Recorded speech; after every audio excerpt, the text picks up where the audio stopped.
Pour commencer, savez-vous ce que c'est totalement interdit d'appeler le pays Corée du Nord? Je suppose que vous ne le savez pas. Eh bien, le nom officiel du pays est la République populaire démocratique de Corée.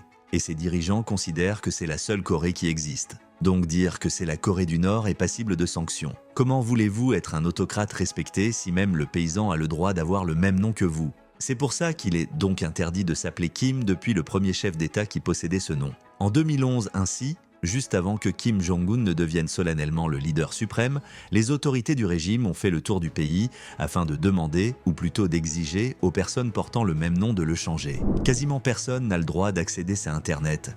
Rien que pour utiliser un ordinateur, vous devez présenter une autorisation spéciale. Seuls de rares membres de l'élite nord-coréenne en détiennent, dont les hackers du régime qui se livrent à une véritable guerre sur Internet avec les Occidentaux. Il n'y a rien d'étonnant à ce que ce pays fasse partie de ces États où la pornographie est prohibée. D'ailleurs, le mois passé, CNews dévoilait que les soldats nord-coréens envoyés en Russie se seraient gorgés de pornographie, après avoir découvert l'accès illimité à Internet. Une expérience nouvelle pour eux, un acte de trahison contre le socialisme. C'est ainsi que Kim Jong-un aurait qualifié le suicide, selon le média Radio Free Asia. Le péché du grand-père est celui du père et de son petit-fils. Cela signifie qu'un crime commis par une personne peut entraîner des punitions pour sa famille immédiate et ses descendants jusqu'à 3 générations avant d'être absous des crimes contre l'État. Théoriquement, tout le monde a le droit d'exercer une religion. C'est même écrit noir sur blanc dans la Constitution. Mais dans les faits, la liberté religieuse n'existe que dans les textes de loi. Le but de la nation nord-coréenne est d'éliminer tous les croyants ou de les convertir à l'idéologie socialiste athée.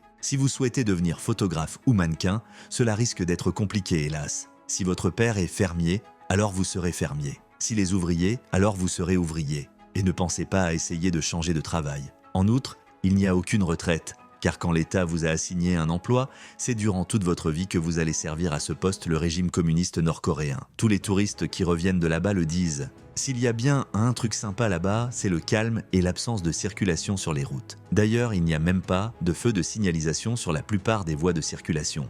Les Nord-Coréens n'ont pas le droit de quitter leur pays sans autorisation officielle.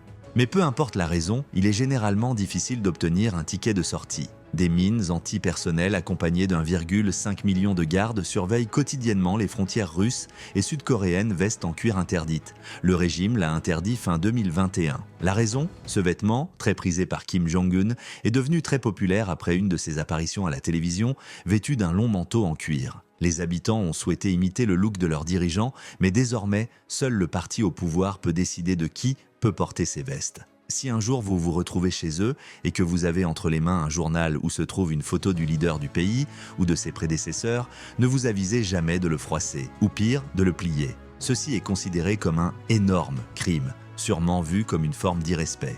Le meilleur pour la fin. Il est difficile pour les couples de se disputer pour la télécommande. À la télévision, il n'y a que 3 chaînes. 2 d'entre elles ne marchent que le week-end. Le dernier canal de diffusion est le principal dans le pays.